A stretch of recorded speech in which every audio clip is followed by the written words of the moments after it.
Hello, friends. This is Ritesh from retailritesh.com. Welcome to Simplifying Retail podcast. Today, I have a very good friend and a very successful entrepreneur. Her name is Shibi Kabeer. She is the founder and chief mom of babystore.ae. And if I have to tell her achievement, her recent achievement, she has won the Internet Commerce Summit Award as one of the best upcoming e-commerce site, and she has been an inspiration to many. We both have been connected for several years over various social platforms. But let me be very honest, I met her only in person at the Internet Commerce Summit.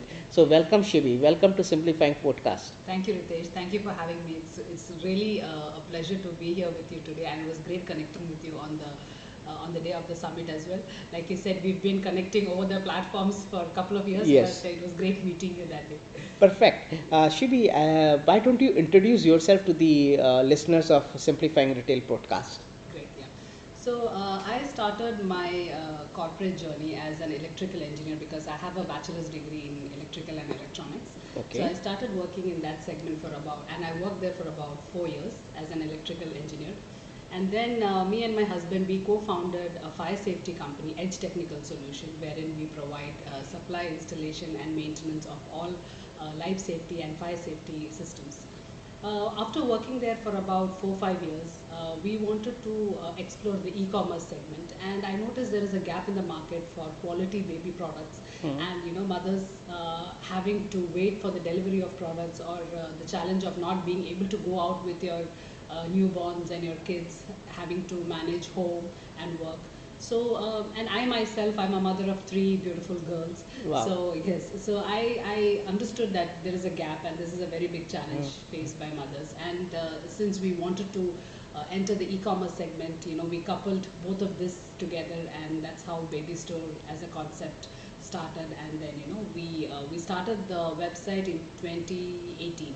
Okay. 2018, yes. So how has been the journey? I mean, yes, from a technical background, selling fire safety equipments. I understand you have also cracked the code wherein you have multiple sites like fire safety, another one for security cameras. Yes. So how are you managing? I mean, it's a tough thing with mom of three beautiful girls into homemaker and now a business maker.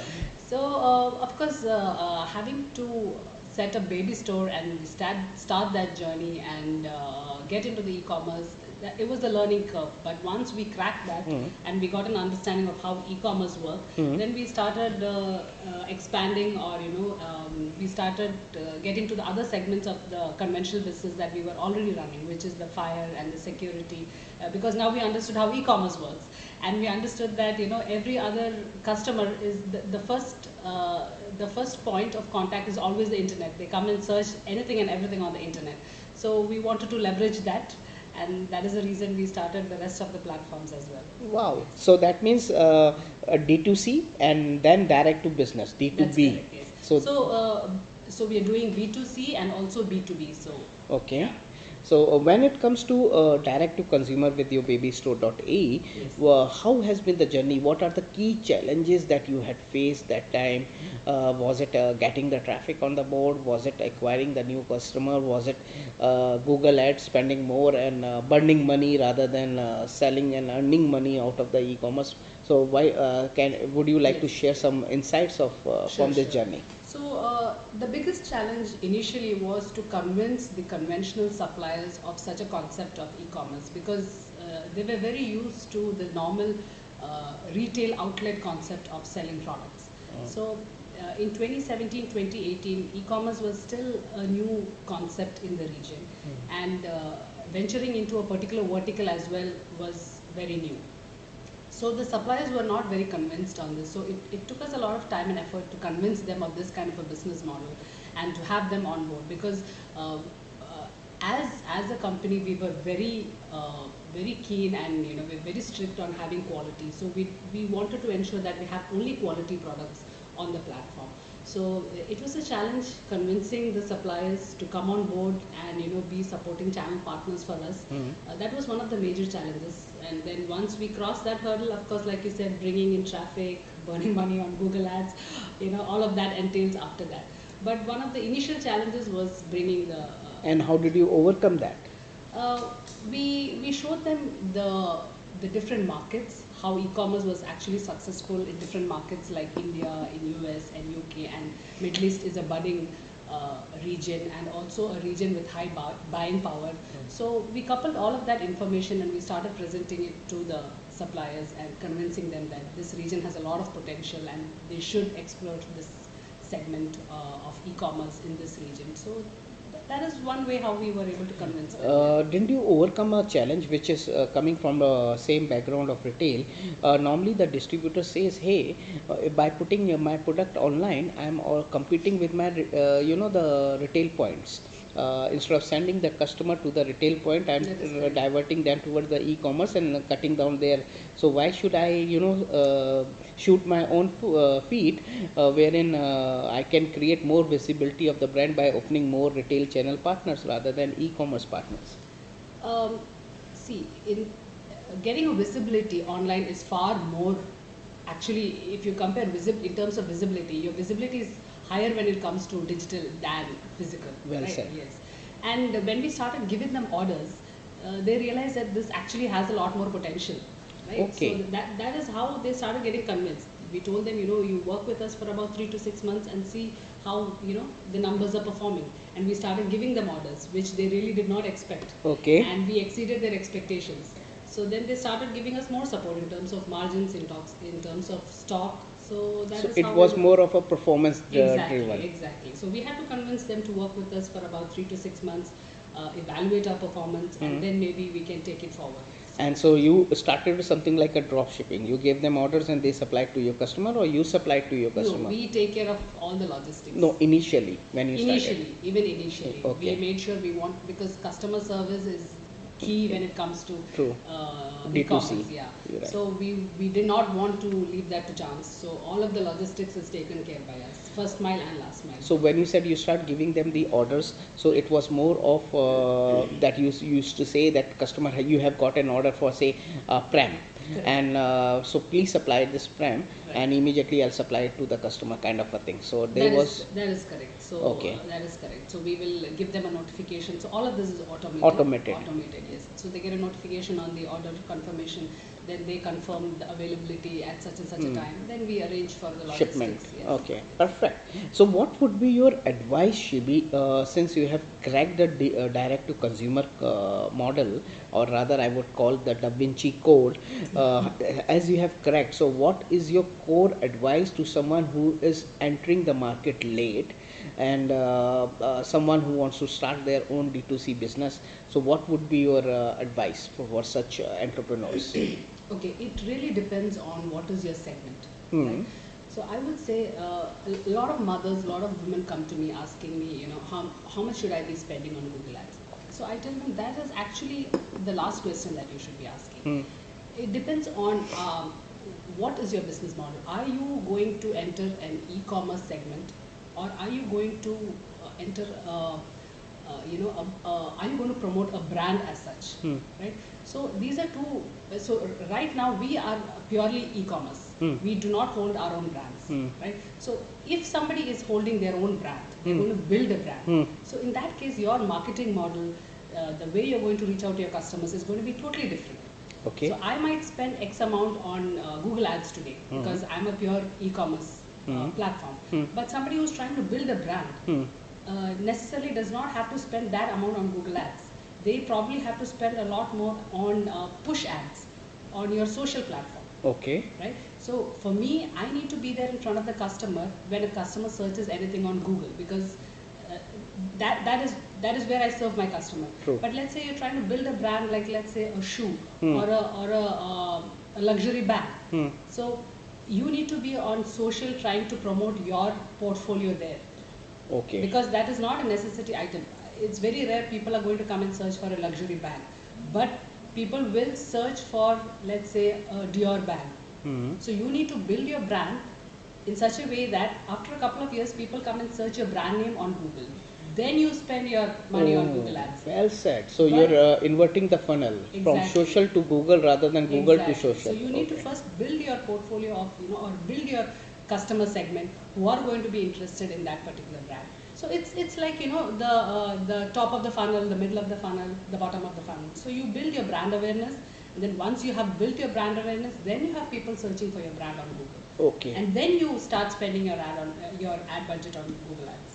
Okay, so what I understand is baby store, friends baby store.ae is more of a marketplace for Exactly. baby products. So it's a mini Amazon for baby products. Exactly. So when you create such platform, Shibi, how much is the customer acquisition cost, and what are your customer acquisition strategies in that regard? Because you have to drive traffic to your platform. It's, you're not selling a product, you're selling a bundles of products. Correct. So right now, I'll say our customer acquisition cost varies from $5 to $10 and we're trying to keep reducing that by building our marketing strategies on SEO. And what is the average product cost? I mean, average ticket size, if I may ask so. Around $150. $150, which is, so it's almost like you are spending close to 2% on your acquisition, which is very healthy, very healthy proposition. Initially, that was not the case because, when we entered the market, again, I was also caught in the rat race of Google Ads and things like that. But then gradually we understood that is not a sustainable model. So we started shifting focus more or less into content marketing and SEO. Okay. So to have a little more sustainable traffic and a sustainable business model. Great. And I understand that babystore.ae stocks more than 50,000 SKUs. So, I mean, do you store it physically, or it is with the various vendors? Yes, it is not stored physically. We are primarily an inventory-free model. Okay. So we only stock necessary items and fast-moving items. The rest of it is available online on our website. So we have a team who maintains these 50,000 SKUs on the platform, because maintaining that is also not an easy task. Exactly. Because you have to regularly update the stocks. You have to keep updating the information on those products. Exactly. So this is something that is being handled by our team. Which is a very challenging task. It's a challenging task. Imagine 50,000 SKUs, so you must be having over 500 vendors. We have roughly more than 300 vendors right 300, now. Yes, okay. And we have more than 500 brands on the website.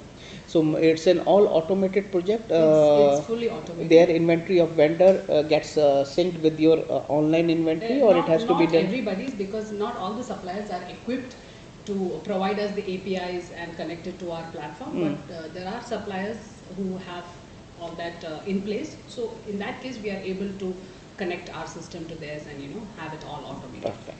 I have one basic question, Shibi, which will be for benefits of my listener. What you advise as a good platform, e-commerce platform to start with? Should they go with WooCommerce? Should they go with Magento? Should they go with Shopify? What is the easiest first step so that it becomes easier for them to start the business, learn the business, and then scale it up with different platform which requires higher, robust technology? So it depends on again what exactly is what you're going to market, how many products you have. So let's say for us 50,000 products. So the best way to go for us was on Magento. So we selected Magento. But somebody who's working with, let's say, less than 1,000 products, 2,000 products, I think Shopify would be a good platform. WooCommerce is okay, but it comes with a lot of limitations. But Shopify has a lot of modules that you can integrate to third party. Your analytics is sorted out, and you have a lot of modules that you can integrate with, plugins. You mean to say plugins, third party systems. Okay. And it's really easy for to analyze what is happening on your website, the data and all of that. Magento, I would advise only if you are going for, if you have a full-time dedicated developer to assist you in making all the changes, then you can go for Magento. But if you're going to single-handedly do it, if you have a small team or you don't have a full-time developer, I would advise to go with Shopify. Yeah, with Shopify, and not to go with Magento. Well said, Shibi. Shibi, that brings me to my next round of question, which is related to my previous question itself. When you say 50,000 SKUs, do you have that Pareto principle, 80-20, which category sells very well, which is driving 80% of revenue or sales for your site? So what are those? Yes, of course, when we have 50,000, not all sells equally well, but we have key segments or key categories that do really well. One of them would be toys, One of them would be gears, like car seats and Mm-hmm. strollers. The other one would be essentials like skincare, diapers. Mm-hmm. So they all perform differently, but not all 50,000 do not perform exactly. Okay, Yeah. so say out of 50,000, it's again a Pareto principle, 20% of it, Yes, say yes, yes, correct. Yeah, 10,000 would 25, be, yeah, 25% would be, 25% would be, so the yeah. Pareto principle still Yeah, exists. exists. Okay, Very true, very true. you told me previously, Shibi, since you started promoting on Google Mhm. and then you went to social, and now what are the main sources of acquiring customers currently for baby store after going through that something called the beginners curve? Right. Now you have crossed the learning curve and you are coming towards a maturity kind of S Correct. bell curve thing. So what are your customer acquisition what do you call the sites Right. from where you acquire, and how do you retain your existing customer? What are your CRM strategies? So we still acquire customers through Google and social, Mm-hmm. and retention is primarily through email marketing. Okay. And now we have heavily started investing into content marketing as well, Okay. content and video. So that is one way where we try to drive in organic traffic by providing a lot of information to customers, relevant information. Mm-hmm. That is one way we drive in organic traffic. And the immediate essential needs of mothers, they're always coming on Google, so we are actively present on Google as well. And then the push ads on social media to drive awareness. On Google, just for my knowledge of my listeners as well as for me, Yeah. Google, you advertise for awareness, or is it a lead generation on Google?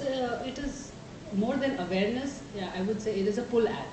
Pull ad. It is a pull Okay. ad. Yeah. Okay. On social, we do the push ad. On social Yeah, push. where Okay. we are driving the awareness of the brand itself and what all we carry, and the kind of offers that we have. So all of that is on social. And you mentioned something about using email very aggressively. That's correct. What has been your experience of using email? Because people says the open rate for an email is less than 2% or 3% kind of a thing. That is true, but once they see you as a valued partner, providing them value in terms of information, in terms of regular discounts, in terms of cashbacks, loyalty points, then they start looking forward to your emails. Right? That's So well said. so it depends on what value you're giving to your customers. If you're just going to keep shooting out emails with no purpose and no proper strategy, then definitely the open rate is going to be low. So I myself, I have registered in a lot of websites where I look forward to their emails in terms of information, what is happening in the AI world, or what is happening in the e-commerce world. So they give me value. So I look forward to those emails. So similarly, you need to start providing value. Well said and fantastic, Shibi. You have given me an insight. What I see or hear from you is that you are a constant learner. You are That's a true, that's student, student of life for life, Yes, and that's the reason you have subscribing to so many emails to learn. yes, And yes, of course. excellent thing. So be a student of life for life. All of us should, because especially in the digital world, things are changing at lightning speed. You're right. Now with the advent of Chat GPT, we are seeing how we can make use or leverage that particular aspect. You have touched the hottest point, which is Chat GPT.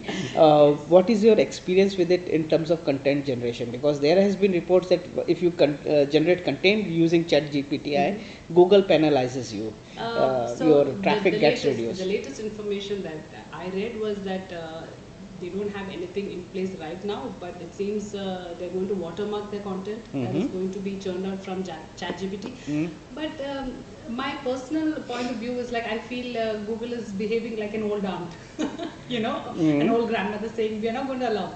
See, Google has always been pioneering the fact that they want to give quality content You're right. to customers.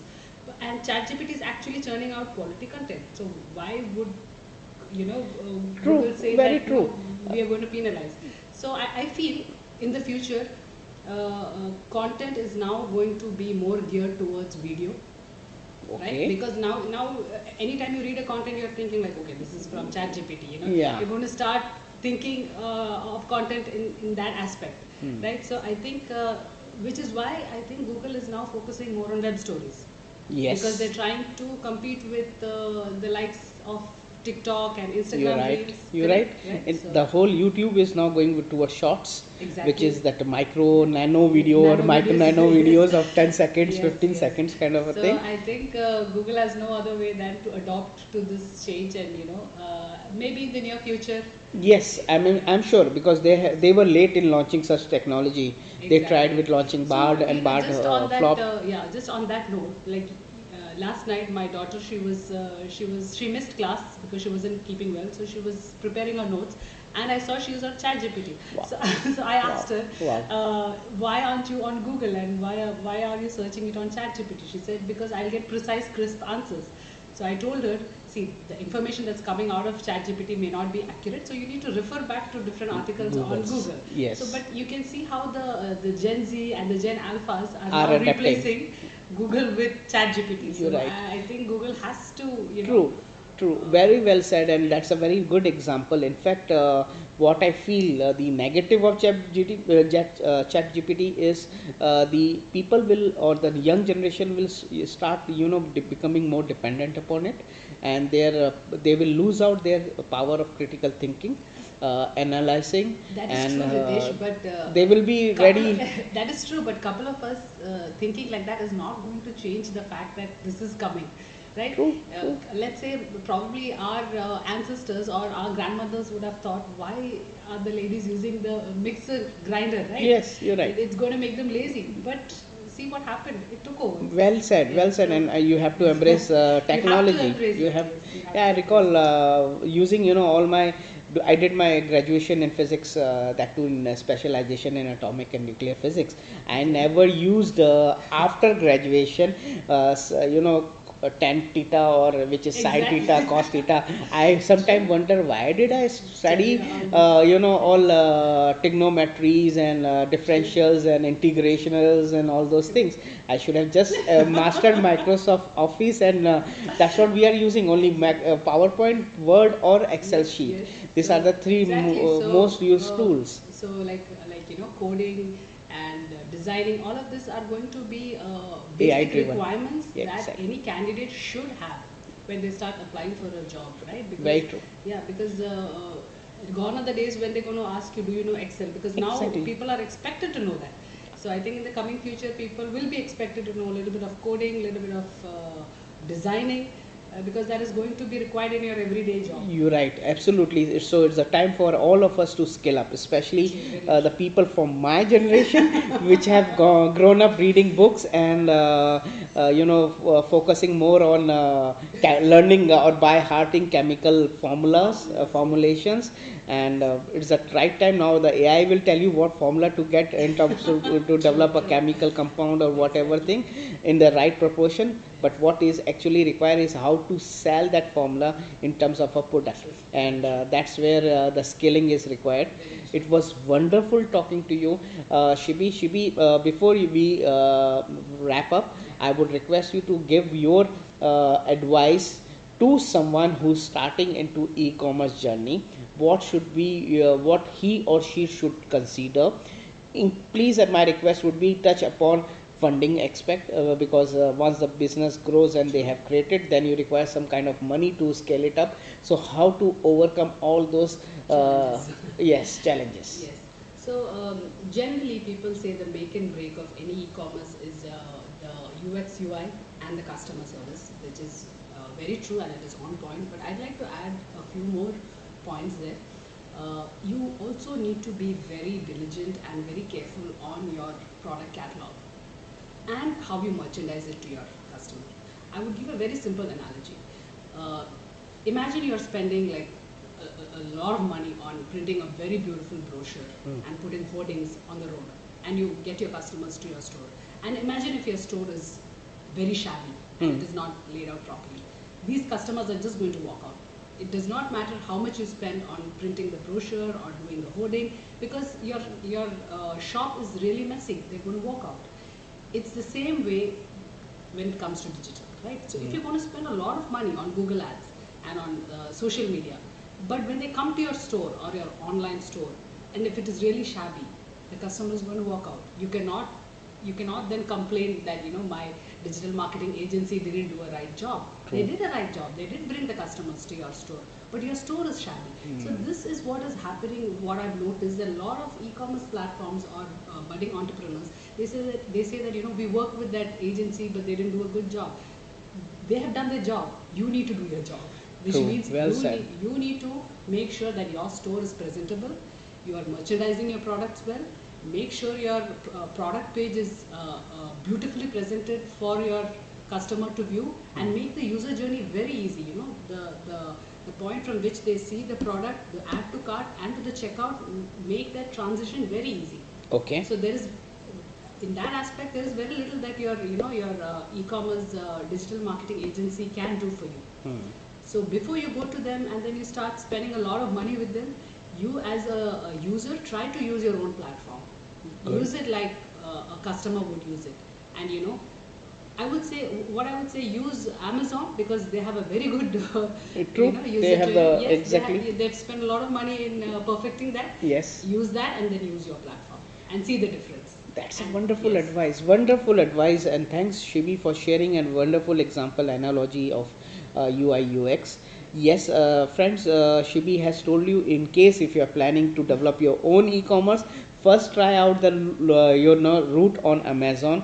Lay out your products on Amazon, how wonderfully it looks, and then come back to your e-commerce and create the same kind of a learning, and in terms of visibility, in terms of presentation online. And thank you, Shibi, on behalf of all my listeners of Simplifying Retail podcast, for sharing so candidly your journey, your learnings. Really appreciate, and I wish you all the best personally. Wish you all the best in terms of scaling babystore.ae, and I hope to see babystore.ae as a physical retail someday. Thank you so much, Ritesh, for having me here, and I hope my insights have been helpful to your listeners. And like you said, let's hope to see the stores coming up soon. Sure, Thank definitely. you. Thank you, friends. Thank you for listening so patiently. Thank you. Thank you.